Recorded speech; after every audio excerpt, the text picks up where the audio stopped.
warahmatullahi wabarakatuh. Alhamdulillahi rabbil alamin. Al-mukasyafa ghaibul lil fuqara ila siratil mustaqim. Alhamdulillahillazi anzala ala 'abdihil kitaba wa lam yaj'al lahu 'iwaja. Alhamdulillahi rabbil alamin wassalatu wassalamu ala asrafil anbiya'i wal mursalin wa ala alihi wa sahbihi ajmain. Subhanaka la ilma lana illa ma 'allamtana innaka antal alimul hakim. La haula wala quwwata illa billahil aliyyil azim. Wa fahamnaha Sulaiman wa kullan ataina hukman wa ilma wa saharna ma'a Daudal jibala yusabbihna wa tayra wa kunna fa'ilin.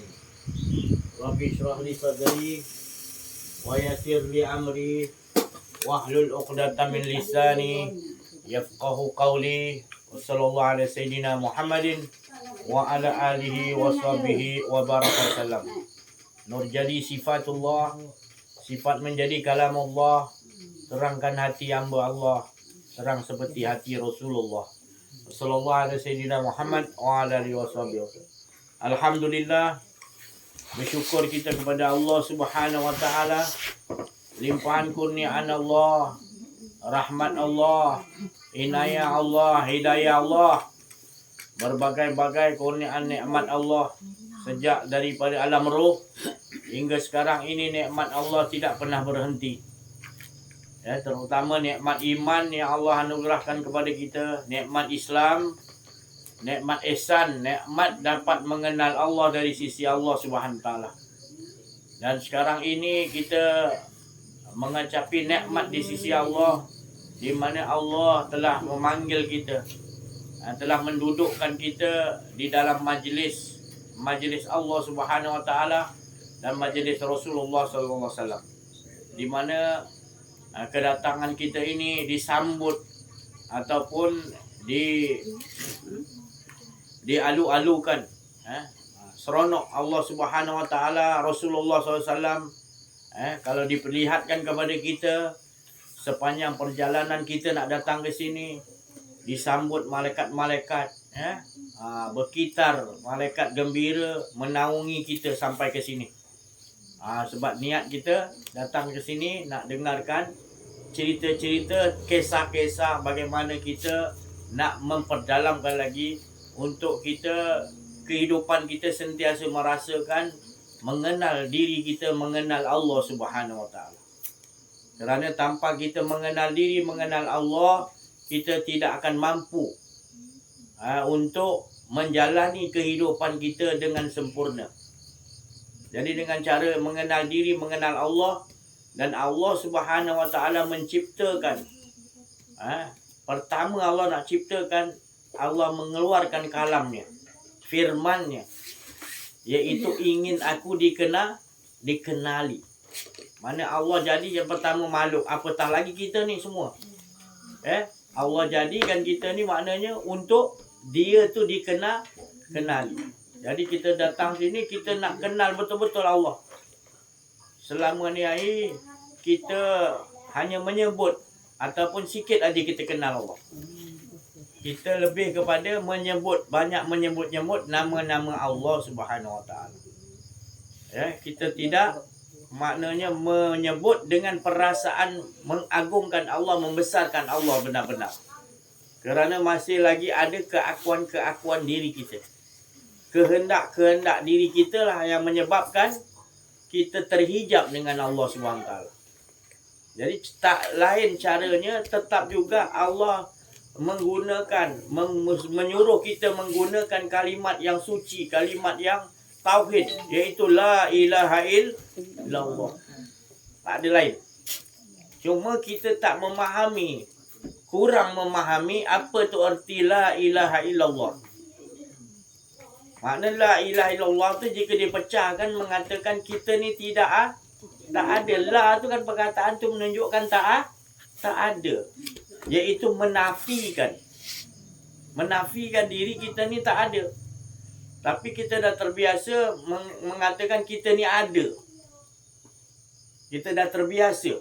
Keakuan diri kita Apa pun kita buat, kita nakkan upah. Mana bila sesuatu kita buat tu nakkan upah, mana ada keakuan diri lagi.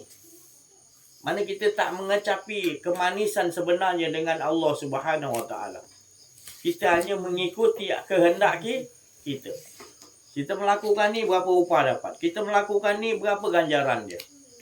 Apa faedah dia kita buat ni. Kita selalu sangat bertanya ataupun kita selalu meminta-minta, sedangkan kita dalam keadaan tidak mengenal kepada Allah. Tapi kalau kita mengenal Allah, kita mengenal diri, maka kita malu nak meminta-minta kepada Allah. Melainkan kita minta, kita selalu berada dalam keadaan mengesakan Allah. Itu hala tuju kita. Kerana manisnya, seronoknya, kita merasakan dekatnya dengan Allah hingga hilang keakuan diri, manisnya tak dapat nak diucapkan. Maka di sinilah kita datang untuk tak lain demi wajah Allah. Kita datang duduk di mengaji ni, duduk nak dapatkan Allah Subhanahu Wa Taala. Bukan sesuatu yang ada pada apa ganjaran-ganjaran tu memang ada, tapi kita menombor satukan, mengesakan Allah hidup kita ni supaya hilang keakuan diri kita, yang ada kita mengesakan Allah. Sesuai dengan kalimah La ilaha illallah. Sesuai dengan firman Allah tu mengatakan tak lain aku yang ada hanya aku. La ilaha illallah. Jadi macam mana kita nak membawa erti la ilaha illallah, menafikan kita ni tak hidup. La hayyun, kita tidak hidup. Tapi susah, kita ni rasa tetap nak rasa kita yang hidup. Bila rasa kita hidup, maka kita akan berkehendak yang lain-lain. Itu yang akan merosakkan perhubungan kita dengan wahablum minallah. Perhubungan kita dengan Allah akan tersangkut bila kita merasakan ada keakuan diri. Maka tak sesuai dengan sebutan kita mengatakan nafi. La, tak ada. Kita ni tak ada. La. Melainkan yang ada siapa? Wujud, hidup Allah. Jadi bagaimana kita bergerak? La qadirun. Kita tidak mempunyai kudrat. Siapa yang kudrat gerakkan? Allah. Siapa gerakkan kaki kita berjalan sampai ke sini? Allah. Kudrat tu siapa yang ilham kehendak, muridun berkehendakkan kita datang ke sini. Itu yang kita nak hidupkan sekarang. Bila kita tak mengaji yang ni, nanti kita rasa kita, ataupun kita tak berasa. Kita tak berasa, kita rasa macam tu biasa je. Kita tak menghargai bahawasanya kaki yang kita berjalan ni adalah kudrat Allah yang menggerakkan. Dan kita datang ke tadi untuk datang sini, siapa yang panggil? Kehendak muridun Allah. Kita dapat duduk, kita dapat melihat ni dengan penglihatan siapa kita melihat ni?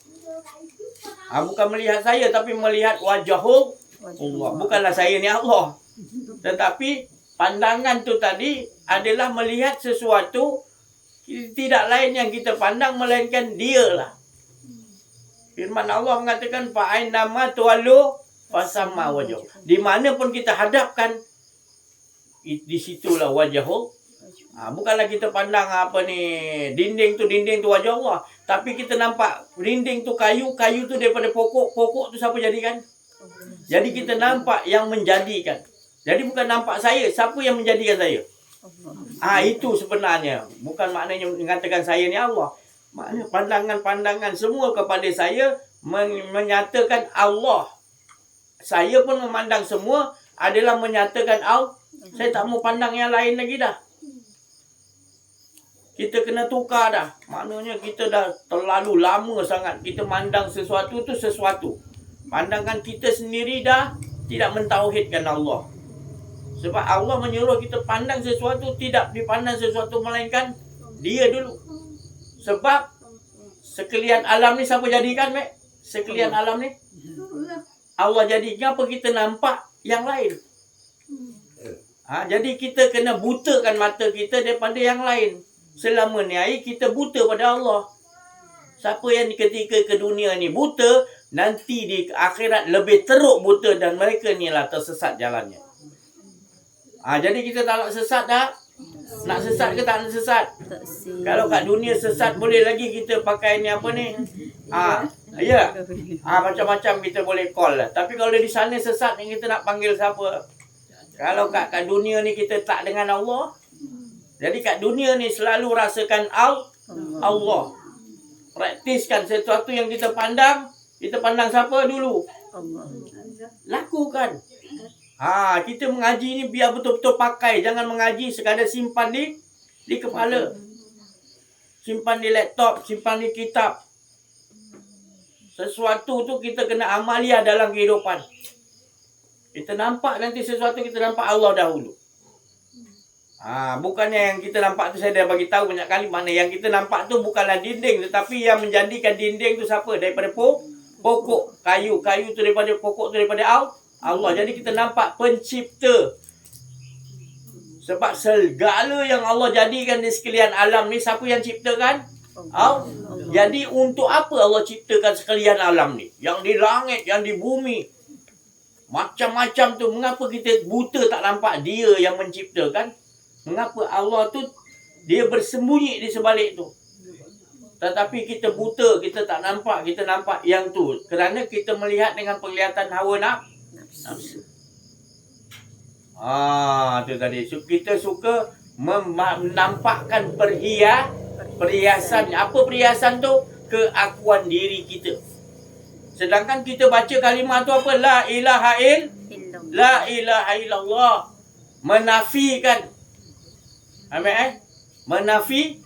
Menafikan tu makna menghilangkan segala-gala hidup kita, penglihatan kita, kudrat kita. Tak ada yang ada kudrat Allah.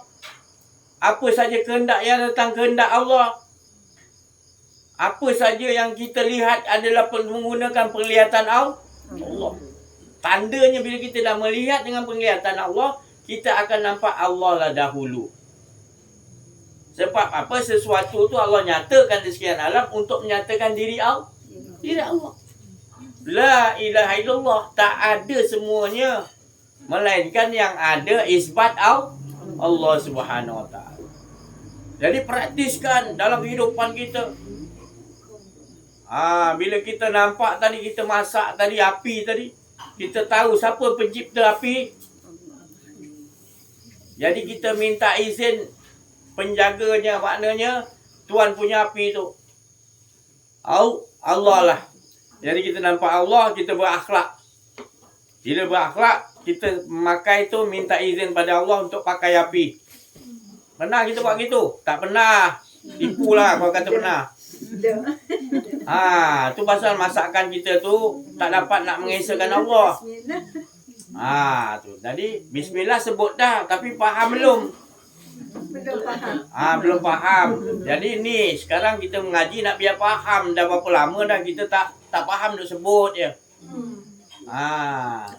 Sebut Perdana Menteri Thailand kan, agung dia, raja dia, tapi kita tak kenal dia, tak pernah jumpa. Dia pun tak kenal kita. Kita duk sebut nama dia banyak kali, tapi dia tak kenal kita. Jadi kita kena kenal lah. Bila kenal tu, Allah jadikan sekalian alam ini untuk Allah dikenali. Allah ni perbendaraan yang tersembunyi. Ingin siapa yang kenal aku, maka sayang aku. Allah akan sayang. Jadi kita mengaji ni, Allah akan sayang. Rahmat Allah selalu berlegar dalam diri kita. Kita bahagia sebab Allah Subhanahu Wa Ta'ala dekat dengan kita. Kita bahagia. Apa-apa pun kita akan berhubung dengan Allah dahulu. Sebab kita tahu kan, tempoh hari dah diceritakan bahawa apa saja ke depan kita ini, baik atau buruk, siapa yang nentukan? Allah. Jadi kita ni pening-pening kepala nak mikir ni ke depan kita buat apa? Yang paling mustahak kita jaga diri kita dengan Allah. Selalu rasakan Allah. Bahagia hanya dengan Allah. Belum tentu orang dapat nikmat macam Nabi Sulaiman dia bahagia. Belum tentu. Kerana kebahagiaan bukan letak pada kekayaan. Kebahagiaan, ketenangan letaknya kita kenal ke tak kenal Allah. Kerana yang ada kerajaan, kekayaan yang ada pada Nabi Sulaiman tu tadi, dah kaya betul tu, itu hanya percikkan kekayaan Allah. Kenikmatan, percikkan daripada kenikmatan Allah. Jadi Allah jadikan tu kekayaan, kenikmatan yang percikkan tu supaya kita tahu siapa yang lebih nikmat lagi. Tentulah Allah. Jadi mengapa kita tergila-gila sangat, tergebuk-gebuk sangat dunia ni yang hanya seperti sebutir pasir di tepi pantai. Apa yang ada dalam dunia ni adalah kita nak perhiasan, nakkan kedudukan biar orang puji kita. Kita tak mau orang marah kita nak orang puji je kita. Tu perhiasan dunia lah tu. Itu kita akan dilalaikan di situ. Sebab hidup ni bukan disuruh manusia puji kita. Suruh pura hina kita tak apa. Dia hina ke dia, itu manusia memang gitu sifatnya.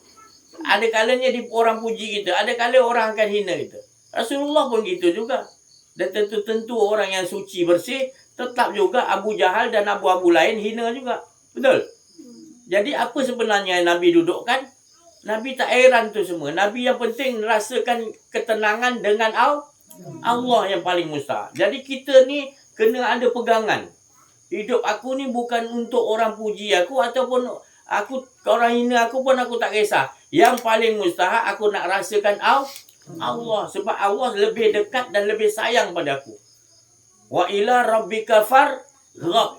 Tumpuan kita hanya dengan Allah. Itu Allah nak lihat kita. Allah jadikan mati dan hidup kita. Dia nak tengok amalan apa yang kita buat dalam dunia ni. Amalan tu tak lain kita sentiasa mengesakan Allah. Menombor satukan Allah. Qada dan qadar Allah baik atau buruk kita terima aja. Sebab apa? Itu susunan dia sungguh sempurna. Ada kalanya kita bagus je. Tapi sebenarnya bagus tu akan menjauhkan kita kepada Allah. Kita tak tahu. Kadang-kadang sesuatu yang Allah uji, itu sebenarnya kalau kita terima Allah sayang. Allah uji kita, Allah sayang. Jangan kita terlalu menekan diri kita. Dengan antara tak dapat nikmat ataupun dapat nikmat. Kadang-kadang kita dapat nikmat lebih membawa kita jauh pada Allah. Tetapi bila dia uji, kita lebih dekat kepada Allah. Jadi kita tengok diri kita, kita kena pasang. Nikmat ke, dia uji ke, hati kita tetap dengan Allah. Wa ila rabbika farghab. Tumpuan kita tetap engkau ya Allah. Tempoh hari kan dah cerita Nabi Ayub. Paling teruk kena uji Nabi Ayub alaihissalam. Daripada kaya raya hingga tinggal selai sepinggang, hingga nak makan pun tak ada, hingga isteri dia pun cabut. Tinggalkan dia. Seluruh anggota dia, ujung kaki sampai ujung rambut, kepala, semuanya dihinggapi oleh kudis-kudis sehingga tak larat kita nak tengok pun kesian. Tak mampu kita lihat. Teruk sangat ujian dia. Isteri dia sebelum nak pergi berkata kepada Nabi Ayub, Abang kan Nabi. Doa abang kan makbul. Abang minta lah. Abang minta kepada Allah supaya dihilangkan penyakit. Apa kata Nabi Ayub? Aku malu nak berdoa dengan Allah. Sebab apa malu? Duduk kan? Sebab apa malu? Sebab 25 tahun Allah memberi nikmat kepada Nabi Ayub. Ini dia uji 20 tahun, Nabi Ayub kata malu aku. Aku nak minta sebab 25 tahun dia bagi nikmat, baru ni 20 tahun aku kena uji. Aku kena sabar. Waalaikumsalam, duduk kan terus. Jadi malu dia. Ini orang-orang yang kenal diri, kenal Allah. Malu nak mohon pada Allah. Sebab apa? Apa yang Allah bagi ni belum lagi setimpal dengan nikmat yang Allah bagi. Kita selalu kena ingat gitu. Kalau Allah bagi kita ujian, ni sikit ya Allah, sedangkan nikmat dan rahmat-Mu terlalu banyak. Dalam surah Ar-Rahman kan Allah tegur kita banyak kali, Allah ingatkan kita. Fa bi ayyi ala'i rabbikuma tukadziban. Nikmat yang mana satu yang aku beri kepada engkau, wahai jin dan manusia, yang kau nak ingkari, nak kau dustakan. Nikmat penglihatan Allah bagi. Nikmat kesihatan. Nikmat dapat bercakap. Nikmat dapat kita bergerak datang ke majlis ni. Bermacam-macam nikmat. Tak mampu kita hitung hari ni saja nikmat yang Allah bagi. Bila nanti sakit mata nanti, pernah spray racun pada dinding, terkena mata. 3 hari tak boleh buka mata saya. 3 hari tak buka. Baru tahu hargai nikmat penglihatan mata. Ya 3 hari dah buta macam rasa tak boleh buka mata kena racun tu. Nak racun kat tu percik kat situ IC tu. Kena mata 3 hari. Ingat dah buta lah, tak boleh nak lihat dah.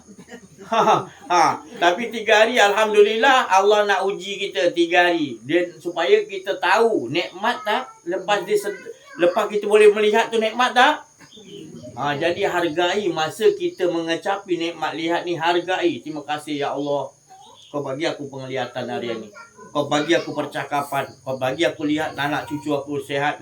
Kau bagi aku dapat duduk dalam majlis. Macam-macam kita kena sebut nikmat-nikmat Allah. Ya Allah, aku makan nasi ni, beras ni, nak tumbuh padi ni 6 bulan ya Allah. Ini dah depan mata aku rezeki ya Allah. Ikan ni kat laut ni dah besar macam ni. 6 bulan baru dia boleh jadi besar macam ni ya Allah. Engkau yang membesarkan ikan ni daripada engkau ya Allah. Renungkan, tafakaru. Pikirkan nikmat yang selalu dengan kita. Jangan kena sikit ujian itu yang kita ingat. Itu sikit je. Yang banyak lain tu mana kita nak senyapkan. Allah tu tahu. Jadi hidup kita ni perlu kita merasa syukur kepada Allah. Sebab Allah lebih banyak bagi kita nikmat daripada ujian. Air laut. Ni perahu tengah-tengah laut. Mana lebih banyak air laut ke atau perahu tu? Air laut lah banyak. Jadi air laut tu rahmat Allah. Perahu tu ujian. Sikit tak ujian tu. Jadi jangan tenggelam terus kita dalam rahmat Allah bagaimana. Diuji pun tetap kita ingat perahu ni di bawah ni adalah rahmat Allah. Kita kena ada kekuatan yang begitu. Apa pun ujian yang Allah bagi, kita tetap hakul yakin bahawa kita kena berpersangkaan baik dengan Allah. Sebab Allah bagi kita macam-macam nikmat. Sedangkan ini sikit ya Allah. Berbanding dengan Nabi Ayub, Nabi lain, lagi teruk ujian dia, tak mampu kita hadapi. Dan apa saja yang Allah Ta'ala bagi kepada kita ini, segala ujian,